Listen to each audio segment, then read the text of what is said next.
Hello বন্ধুরা, কেমন আছো তোমরা সকলে? আশা করি সকলে খুব ভালো সুস্থ আছো, আর আমিও ভালো সুস্থ আছি। আজকে আমি আমার জীবনের কি লক্ষ্য সেটাই তোমাদের সাথে শেয়ার করব। তো চলো শুরু করি। ছোটবেলায় মানুষ যে স্বপ্ন দেখে তা কারোর পূর্ণ হয়, আবার কারো পূর্ণ হয় না। তবুও বড় হওয়ার জন্য, জীবনকে সুন্দর করার জন্য মানুষের জীবনের লক্ষ্য বা স্বপ্ন থাকা অত্যন্ত জরুরি বা দরকার। কারণ জীবনের লক্ষ্য না থাকলে মানুষ সামনের দিকে এগিয়ে যেতে পারে না।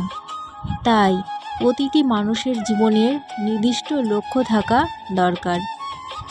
প্রত্যেক মানুষের যেমন পছন্দের তারতম্য রয়েছে, তেমনি জীবনের লক্ষ্যও এক একজনের এক এক রকম। কেউ ডাক্তার হতে চায়, কেউ ইঞ্জিনিয়ারিং, কেউ সরকারি অফিসার হতে চায়, আবার কেউ বা হতে চায় উকিল, ব্যারিস্টার। আবার কারো জীবনের লক্ষ্য থাকে আলাদা, যেমন ব্যবসা বাণিজ্য করা। আমার জীবনের লক্ষ্য কিছুটা আলাদা। শিক্ষকতাই আমার জীবনের লক্ষ্য হিসাবে নির্ধারণ করেছিলাম, কিন্তু খুব অল্প বয়সে আমার বিয়ে হয়ে যায়। তারপর শ্বশুরবাড়ি, ঘর সংসার। বিয়ের 10 বছর পরে মাকে হারালাম। অনেক কষ্ট বেদনা নিয়েই আমার জীবন। এখন আমার একমাত্র ছেলে, তাকে নিয়েই আমার সব আশা, সব লক্ষ্য। সে হতে চায় একজন ডাক্তার। তার জীবনের এটাই লক্ষ্য, বড় হয়ে গরিব মানুষের সেবায় নিযুক্ত থাকবে। ভারতবর্ষের মতো উন্নতশীল দেশে সাক্ষরতার হার বেশ কম। শিক্ষার আলো থেকে বঞ্চিত হওয়ার কারণেই আমাদের এই গ্রাম বাংলার মানুষেরা অশিক্ষিত মানুষের নিজেরাও উন্নতি করতে পারে না। কৃষিপ্রধান দেশ হওয়া সত্ত্বেও শিক্ষার অভাবে কৃষকরা কৃষিক্ষেত্রে উন্নতি লাভ করতে পারে না।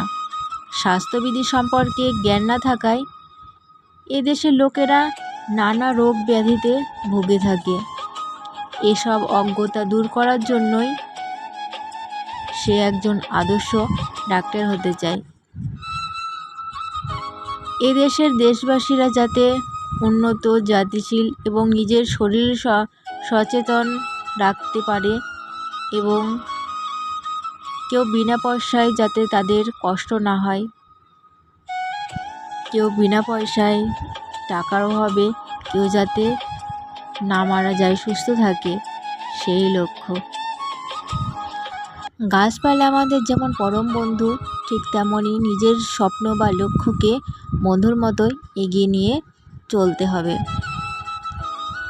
লক্ষ্য ছাড়া আমাদের জীবন একদম অচল। গাছ প্রকৃতির সৌন্দর্য বাড়িয়ে তোলে, ঠিক তেমনই জীবনের লক্ষ্য সামনের দিকে এগিয়ে চলতেও সাহায্য করে বা এগিয়ে চলার পথ দেখায়, স্বপ্ন দেখায়। আর সেই স্বপ্নকে বাস্তবিত করতে হবে, সেটাই আমাদের একমাত্র লক্ষ্য। তো সকলে কেমন লাগলো অবশ্যই কমেন্ট করে জানিও। আর যদি ভালো লাগে অবশ্যই একটা লাইক করতে ভুলবে না। আর যারা নতুন বন্ধু আছো, দয়া করে আমার চ্যানেলটি সাবস্ক্রাইব করে আমার পাশে থেকো। দেখা হবে তোমাদের আমার নেক্সট একটা ভিডিওতে। ততক্ষণ তোমরা ভালো সুস্থ থেকো। বাই।